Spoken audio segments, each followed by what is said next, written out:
They said, "You're an adult. Why are you still crying over your mother?" But they didn't see what happened after she died, or the woman who came into our home and tried to erase me the same way she erased her. Amora was 27, not a child. But inside, she was still someone's daughter. When her mother died, it felt like the roof of the house had been removed. Rain could now fall directly on her. 4 months after the funeral, her father remarried. The new wife, Felicia, came dressed in elegance and fake sympathy. At the wedding, she hugged Amora and whispered, "I'll treat you like my own." That was the first lie. At first, it was subtle. "Why are you still living here at your age? Your mother spoiled you too much. No wonder you're so emotional." Then it became control. Felicia started opening her mail, criticizing her clothes, monitoring who she spoke to, questioning her salary. "If you earn money, contribute more. This is not a charity house." Amora paid bills quietly, still, it wasn't enough. Felicia would praise other people's daughters in front of her. Look at you two, so Look full at of Chioma, joy. already married. Look at Sandra, already bought a car. Then she would look at Amora and smile sweetly. "You're trying. Trying." That word became a weapon. Felicia planted doubts. "You're too sensitive. You imagine things that never happened." Slowly, Amora began questioning her own memory. Her confidence shrank. Her voice became softer. One day, Felicia convinced her father that Amora should pay rent in her own childhood home. When she hesitated, Felicia said, "If you can't afford it, maybe you should leave."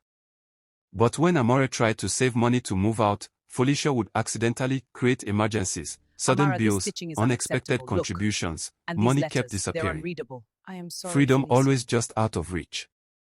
In front of guests, Felicia would laugh lightly. "Oh, Amara is still finding herself. She's not as strong as her mother was." That last one always pierced her chest. Because her mother was strong. Gentle but strong. And every insult made Amora miss her more. One afternoon, Amora returned from work to find her late mother's remaining belongings gone. Her clothes. Her recipe book. Her old voice notes. Gone. "I donated them," Felicia said casually. "You need to stop living in the past." Amora stood frozen. It felt like losing her mother all over again. But this time, it was deliberate. That night, she sat on the floor of her room. Empty shelves staring back at her. "I just want you back," she whispered. The room shifted. The air became warm. Not hot. Just protective. The scent of her mother's perfume filled the space. She felt fingers brushing her hair. Soft. Gentle. Like childhood. She didn't see a full figure. Just a reflection in the mirror. A faint glow behind her. Watching. Guarding. And for the first time in months, she slept peacefully. It's funny how people think adulthood makes you independent from love.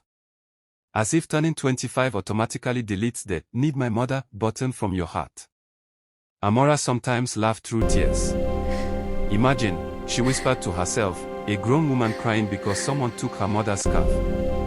But that scarf wasn't cloth. It was safety. It was memory. It was the last place her childhood lived. And adulthood suddenly felt like a very expensive punishment for surviving. Felicia crossed the final line when she accused Amora of stealing money. Her father believed it. He didn't shout. He just looked disappointed. That look hurt more than a slap. That night, the house changed.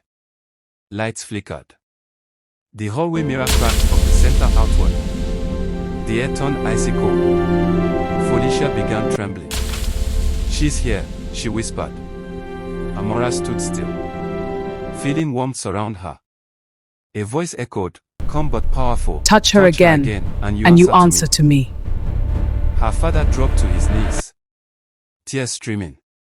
"I'm sorry," he whispered, to both his daughter and the unseen presence. The missing money was found hidden in Felicia's drawer. Her manipulation exposed. Her cruelty revealed. This time, her father did not stay silent. And by morning, Felicia was gone. Not because of ghosts, but because truth finally spoke. Weeks later, Amora stood by her mother's grave.